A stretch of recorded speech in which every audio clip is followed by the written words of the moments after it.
terus nanya fee-nya berapa, terus kok selama foto itu dipakai apa enggak, dan dia ngomong gue dipakai. Kenapa gue jadi model? Alasan gue itu karena gue SMP SMA gue pernah jadi korban bullying, dibully fisik gue. Gue pernah kabur dari rumah gara-gara gue nggak diizinin modeling sama nyokap bokap gue.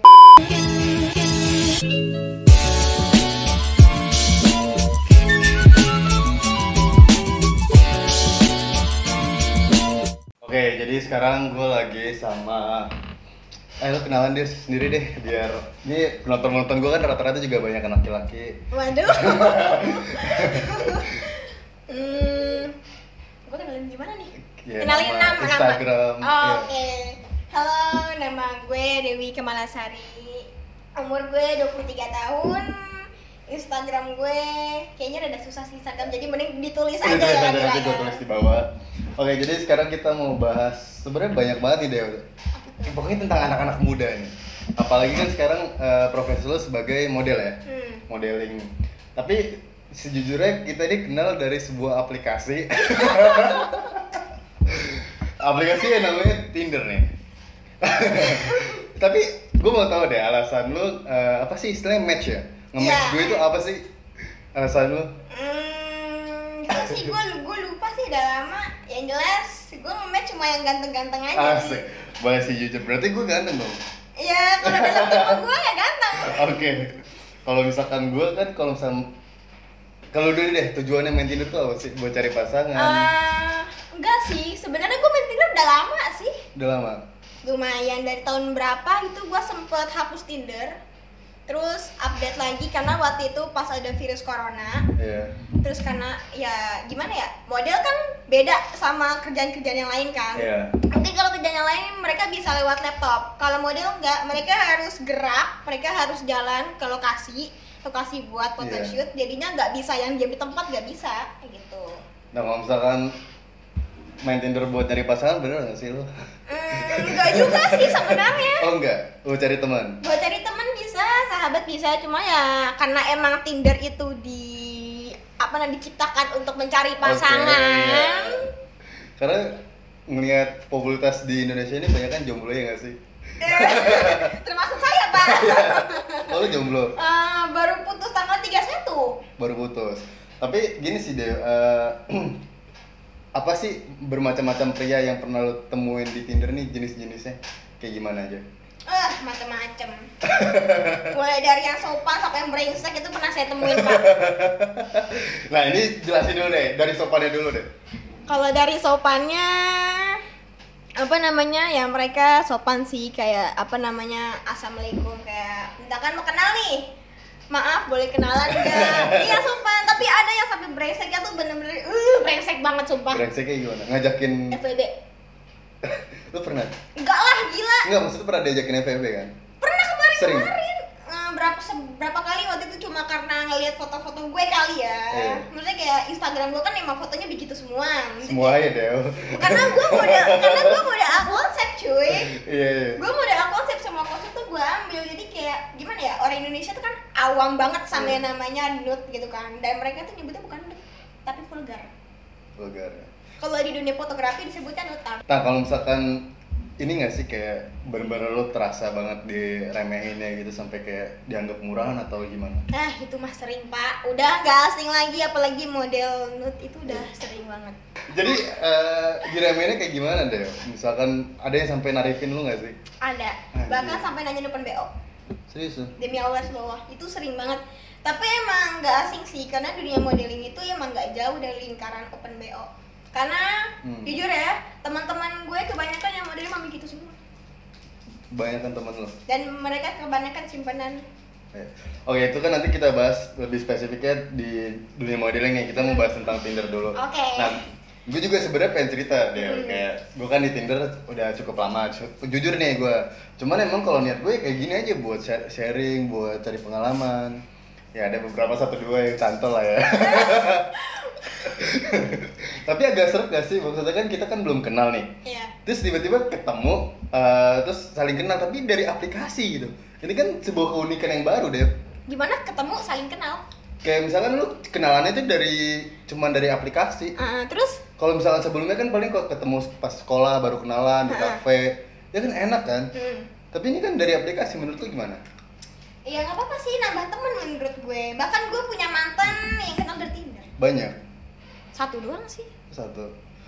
Tapi jelas? Dia beda agama. Beda agama. Jadi kita sempet balikan sih. Dan ini nih di depan sini saksinya. Temen gue saksinya. Dia nggak dengar.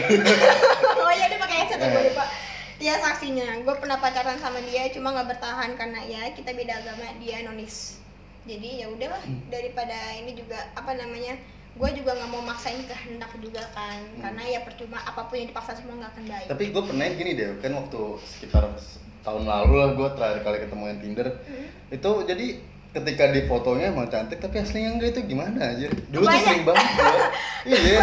Kebanyakan emang kayak gitu, dan terlebih sekarang itu banyak banget akun palsu. Banyak akun palsu? Banyak banget. Kayak gimana?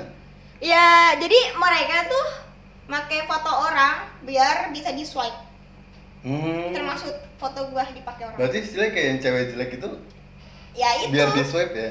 Iya, biar di swipe, biar ada yang nge-swipe gitu, biar ada yang nge-chat. Kan biasanya kalau cewek cantik kan, ih cantik nih, di swipe. Termasuk foto gua pernah di-fakein. Sering? Pernah waktu itu berapa orang yang fakein? 3 apa 5 gitu. Terus tapi ditulisin open BO gitu nggak? Nggak di open BO, cuma gimana ya? Jadi namanya tuh beda-beda.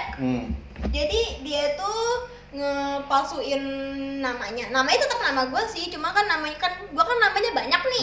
Kayak Dedel sama Onye. Kalau Dedel itu kan nama gue di Line sama nama gue di Instagram. Kalau Onye itu nama gue kan gue main game juga. Jadi kalau Onye itu nama gue di dunia gaming gitu kan. Terus kayak dia nge-fakein gue, bikin akun palsu atas nama gue, pakai nama Onye. Dan kalau gue sih, menurut gue ya nggak apa-apa kalau misalkan emang lu ngepalsuin buat hal-hal yang baik-baik sih, nggak masalah ya.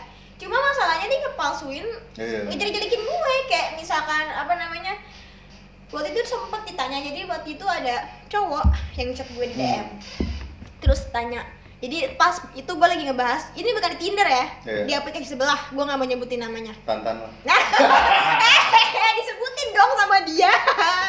Iya nggak apa-apa. Di situ lah pokoknya. Terus kayak dia bilang, oh jadi ini aslinya Kak Onye, kan dia gitu kan. Terus kayak, emang kenapa deh? Iya ada yang palsuin kakak, kata gitu. Kaget dong gue, palsuin gimana? Jadi dia cerita semuanya. Waktu itu dia kayak nanya-nanya gitu kan sama si akun palsu ini, nanya-nanya macem-macem lah, kayak misalkan gimana fotonya gini-gini, terus nanya fee-nya berapa, terus selama foto itu dipakai apa enggak, dan dia ngomong gue dipakai. Itu parah banget sih, itu udah pencemaran nama baik banget. Kayak gue gimana ya, gue tuh selama foto tuh gue ngelakuin secara profesional karena emang itu hobi gue dari SMP gitu. Jadi kayak pas dia bilang gue dipakai sama fotografer, itu parah banget sih. Sakit jiwa tuh orang. Nih, ini kan sebenarnya gue malas banget ya bahas tentang Tinder, cuman gue juga resah kalau misalkan banyak banget orang yang melecehkan cuma dari aplikasi dan net foto. Lo kan sebenarnya lagi hate nih, Dew. Marahin dong orang-orang yang ngajakin FVP, orang yang ngajakin seks dan lain-lain. Ini mohon maaf nih ya, gue kalau ngomong-ngomong kata-kata mutiara gue keluar nih, kalau udah kata-kata mutiara gue keluar nih udah parah banget nih. Lo bisa ngesensor ini lah. Gak apa-apa.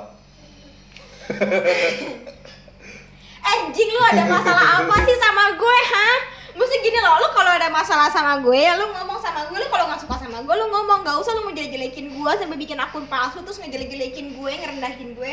Mesti gini loh, gue tuh foto model, itu tuh emang hobi gue, terus kerjaan gue juga. Gue juga ngelakuin itu juga secara profesional, dan gue nggak pernah main-main sama fotografer. Jadi please gak usah ngejelek-jelekin gue, pakai foto gue, apalagi sampai kayak minta transfer gitu. Kesel banget gue, sumpah.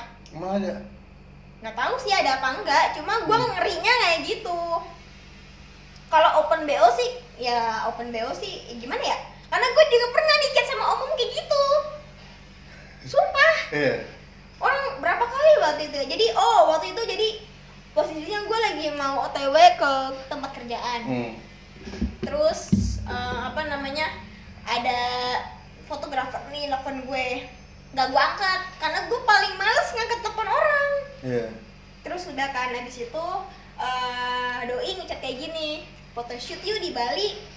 Ya gue kan bukan tipikal orang yang bisa kayak nginep pulang pergi gitu-gitu kan, sih kayak main sama temen-temen gitu. Kayak gue kan emang tipikal anak perempuan yang diprotektif sama orang tuanya gitu kan.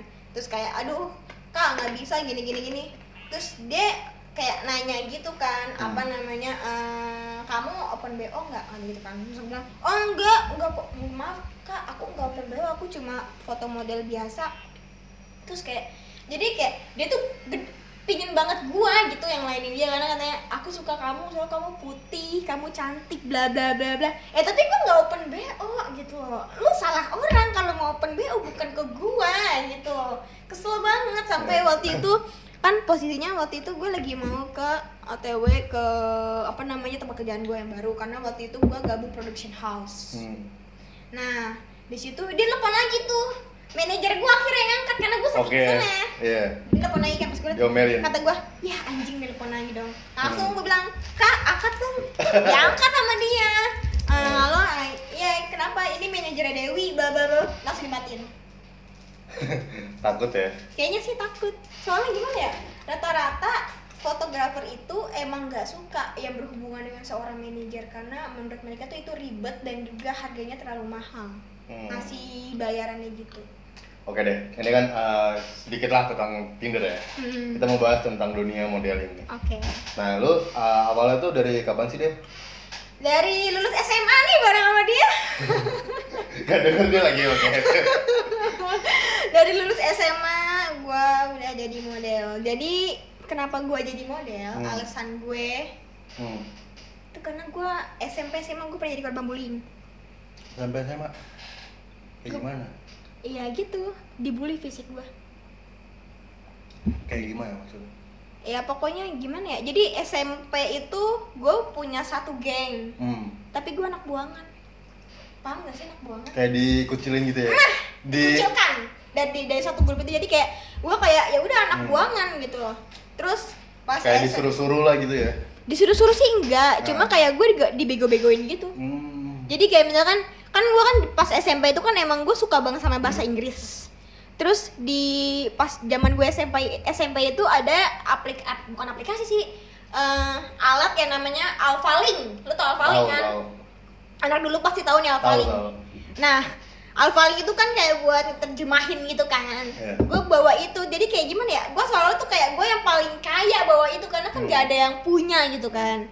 Terus pas gue bawa Alphalink, teman-teman gue pada ngedeketin gue semua. Gara-gara itu terus apa namanya, kayak gue kan gimana ya, gue tuh bahasa Inggris tuh kayak emang gimana ya, suka banget gitu kan sama bahasa Inggris. Akhirnya kayak teman-teman gue, kayak gue ngerjain tugas gini, teman-teman gue nyontek ke gue semua. Nah ini berarti lu nggak langsung jadi model gitu dong, maksudnya kan lu pasti punya bakat ya? Apa dari kecil? Dari kecil itu gue ikutin catwalk fashion show. Berarti kucing jalan tuh? Iya. Jadi catwalk pas dari kecil? Iya. Sama nyokap? Iya, pokoknya diikutin catwalk sama fashion show sama sih. Diikutin dance juga, kayak tari daerah. Kalau nyokap kan senam, kalau gue lebih ke modern dance. Itu berarti gini dong, Del, kayak itu udah bakat dari dulu dong. Iya. Tapi alhamdulillah disupport sama orang tua ya? Kalau modern dance sih iya, cuma kalau model sih enggak. Model enggak? Kenapa alasannya? Iya. Ini bisa lu buat bokap nyokap nih. Jangan. Weh, jangan, jangan. Untung bokap nyokap gue sih nonton YouTube, cuma mereka nggak tahu gitu. Ya jangan sampai tahu ya, jangan sampai lihat juga. Mohon maafin, jangan sampai lihat. Gimana? Jadi gimana ya? Orang tua gue kan haji. Orang tua mana sih yang mau anaknya foto ngumbar aurat? Intinya logikanya gitu aja. Cuma masalahnya gue tuh tipikal orang yang kalau misalkan gue udah mau sesuatu ya gue harus. Benar. Jadi gue orangnya keras kepala, kayak misalkan nyokap gue bilang A, gue bilang B. Jadi gue nggak mau kayak ya gue bilang, Mah, Dewi bisa sukses dengan cara Dewi sendiri. Tapi gini deh, itu kan sebenarnya orang-orang tua dulu yang nggak pemahaman nggak sih? Iya benar. Seenggaknya kan lu punya pilihan dalam hidup lu ya. Bener. Tapi lu berani nih, istilahnya gambling dong. Tapi lu harus terima resikonya deh. Iya emang harus. Terus tapi ini nggak sih sempet kayak misalkan lu dikeluarin dari rumah sampai segimana para bokap nyokap? Gue pernah kabur dari rumah gara-gara gue nggak diizinin modeling sama nyokap bokap gue. Jadi waktu itu gue lagi lost kontak sama teman gue nih 3 bulan apa berapa bulan, 6 bulan apa lupa gue. Nah gue waktu itu punya manajer yang selalu nemenin gue kemana-mana. Dan posisinya waktu itu gue lagi lagi les kecantikan gitulah kan. Gue kan emang suka make up juga kan. Terus gue lagi les kecantikan. Terus kayak akhirnya di situ kayak gue kabur. Gue lagi di Grab itu, lagi mau TW ke Taman Tebet kalau nggak salah. Lagi Di Grab. Oh iya. Di Grab, bukan pikirannya Anda.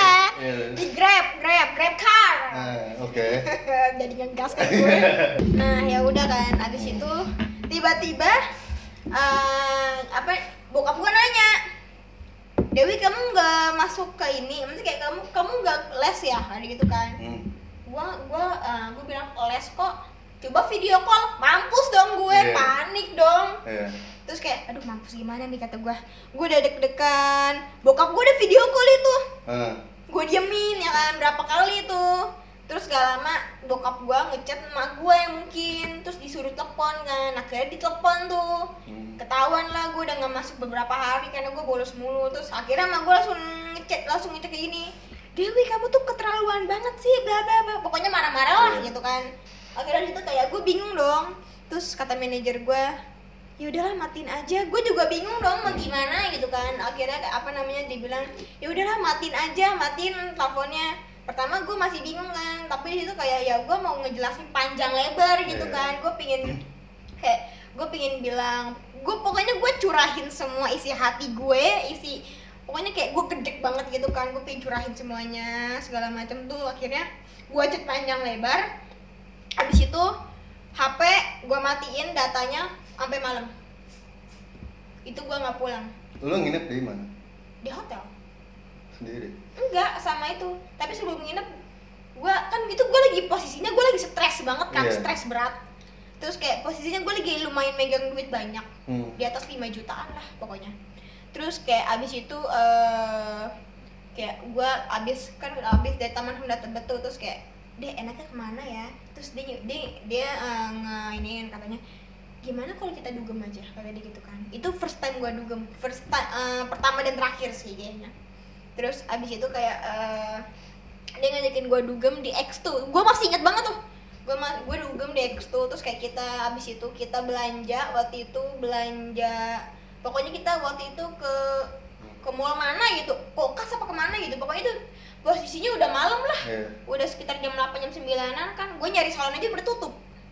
Udah kan abis itu kita gue lupa deh itu ke Kokas apa Kokas deh kayaknya, lupa gue ada. Oh iya ke Kokas. Itu gue ke Kokas. Terus abis itu kita ke Alfa. Jadi kayak di deket daerah situ tuh ada semacam Alfa Midi yang ada toiletnya. Akhirnya gue ganti baju di situ. Terus gue nemu teman baru. Sebenarnya gue nggak nemu, maksudnya adik gue yang nemu teman baru kan. Kak kenalin nih bla bla bla. Akhirnya udah tuh kita dari Alfa Midi itu berempat naik Grab ke X2. Udah abis itu kita masuk, ya udah itu pertama kali gue masuk klub malam itu di situ. Nah, pengalaman gini deh, ini kan istilahnya kan bokap nyokap masih ngekang lu nggak sih sampai sekarang? Wah bukan masih lagi, masalahnya gue anak perempuan satu-satunya. Nah ini kan gini deh, sejujurnya gue juga kayak dibatasin lah, maksudnya sesuai yang bokap nyokap harapan. Selalu kayak gitu nggak sih orang-orang tua yang dulu kayak gitu ya? Iya, pikiran mereka tuh masih pikiran zaman dulu, beda sama pikiran zaman sekarang. Paham gak sih? Iya. Nah ini kan sebenarnya banyak banget nih deh orang-orang yang ngalamin kayak kita nih. Lu ngasih lah merwakilkan buat ngomong ke bokap nyokap gitu. Sebenarnya ada sih yang pengen gue omongin. Ya udah nggak apa-apa. Teruntuk buat orang tua di luar sana yang melarang anaknya untuk kayak misalkan dugem atau apapun itu. Gue cuma pengen nyaranin aja ya. Ya mungkin gue termasuk orang durhaka kali, anak durhaka kali ya. Cuma kayak gimana ya, tolong jangan terlalu memprotek anak gitu loh. Maksudnya kayak kasihlah dia kebebasan sedikit gitu kan. Jangan terlalu memprotek. Anak semakin lama diprotek semakin membengkang. Sumpah, gue gak bohong. Karena itu yang terjadi sama gue. Gue semakin diprotek sama orang tua gue, semakin gue banyak bohongnya. Iya benar sih. Jadi jangan pernah memprotek anak. Makanya gue punya prinsip gini. Kalau misalkan nanti gue nikah, terus gue punya anak nih, mau perempuan mau laki-laki, ya gue bakal ngebebasin dia apa aja, asalkan satu, narkoba. Narkoba gue nggak mau. Pokoknya lu kayak lu boleh ngerokok, lu boleh nato, karena lu tau sendiri lah gue tato kan. Gue juga ngerokok nih. Lu boleh ngerokok, lu boleh nato, lu boleh minum-minuman keras, asal satu, narkoba. Jangan pernah lu sentuh narkoba. Oke. Nah ini kita lanjutin deh, ini kayak bermoral banget ya. Ya karena gue kesel banget, terus kayak gimana ya? Gue tuh sama anak gak mau ngekang. Kalau misalkan gue punya anak, gue mau ngekang. Karena apa? Karena gue sendiri pun ngerasain dikekang tuh rasanya gak enak banget. Semakin lo dikekang, semakin lo ngebangkang. Sumpah itu. Kalau nggak percaya, lo rasain sendiri. Sumpah ini gue nggak bohong. Karena gini aja, komentar kali ya di bawah ya. Sumpah ini gue nggak bohong. Semakin lo dikekang, lo bakal semakin ngebangkang sama orang tua lo. Sumpah.